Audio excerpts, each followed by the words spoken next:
हे दोस्तों good morning.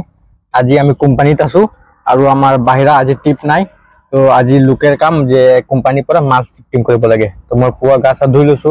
গা ধোৱাটো কাৰণ হ'ল পুৱা আমি গাড়ী ধুইছো। আমাৰ জহাটৰ টিপ আছিলে 3-4 দিনৰ 3-4 দিন পুৰা বৰষুণ পৰিছে কাৰণে গাড়ী সাফা কৰা নাই। আজি গাড়ী সাফা কৰি গাড়ী আমাৰ ৰজি ৰটি এই কাৰণে আমি নিজে সাফ থাকো আৰু যিমান পাৰো গাড়ী কো ইমান সাফা ৰাখো।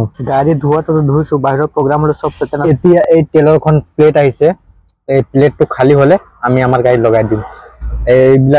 এইবিলাকত প্লেট আছে 40 mm এটা আছে 8 টন 9 টন হবে। এই তেলৰখন এতিয়া খালি হৈ গল এতিয়া আমাৰ গাড়ি লৈ যাও। আমাৰ গাড়িৰ দানা পানী শেষ হৈ গৈছে ফাৰ্স্ট তাৰ ট্যাঙ্কিটো ফুল কৰাই দিম। এই গাড়ীখন আমাৰ কোম্পানিৰ ডিজেল ট্যাঙ্কাৰ হয় ডিজেল লৈ আহিছে আমাৰ গাড়ীৰ ট্যাঙ্কি ফুল কৰাই লওঁ। ইয়াত আমাৰ ট্যাঙ্কি ফুল হৈ গল আৰু জৰহাটৰ পৰা আহিছিলো তো গুৱাহাটীত ভৰাইছিলো আৰু ভৰোৱা নাই তাত 50 লিটাৰ ভৰাইছিলো। লোড বেছি আছিল খাইছিলে এতিয়া খাইছে 319 লিটাৰ আৰু আমাৰ মিটাৰতো দেখাইছে ট্যাঙ্কি ফুল। আৰু এতিয়া এই ডিজেল ট্যাঙ্কিৰ কাম শেষ। যিমান ইয়াত গাড়ী আছিল হাইড্ৰা আছিল সবক ডিজেল দি দিলে লাষ্ট মোক দিলে আৰু এতিয়া মই গাড়ী খুমাম এই মোৰ ৰাইট সাইডত ইয়াৰ পৰা বেক কৰি খুমাব লাগে।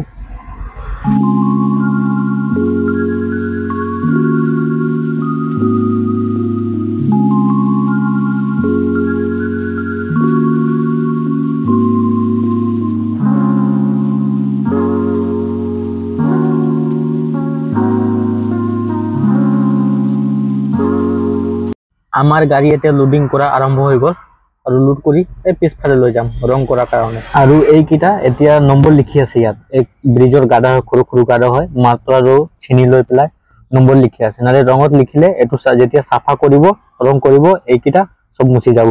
ইয়াতে যদি মাতুল চিনি দি লিখি আছে এইকিটা আৰু সাফা নহয়। আৰু মোৰ পৰা যি আগত তেলা যে প্লেট খালি কৰি গৈছে এই প্লেট কিটা দেখাও যে কিমান মোটা আছে। আৰু এই প্লেট কিটাই যে মই গাডৰ লওঁ বগা বগা ব্ৰিজৰ এইবিলাক প্লেট এই প্লেট কিটাই কাটি ইহঁতে ৰং মাৰি ওল্ডিং কৰি গাডৰ বনায়। আৰু আজি ৰবিবাৰে হাফ ডে কাম চলে আৰু ইহঁতে ভাত খাইছে আৰু নাহে। কালি সোমবাৰ কালি লুট কৰিব আৰু দেওবাৰে আমাৰ ছুটি নাথাকে কিন্তু আমাৰ গাড়ীতে লুট কৰি আধা লুট কৰি এৰি দিছে তা আমাৰো ছুটি থাকিব আৰু আমাৰ যেতিয়া ডিউটি হ'ব তে ডিউটি কৰ আৰু ডিউটি নহলে বহি থাক।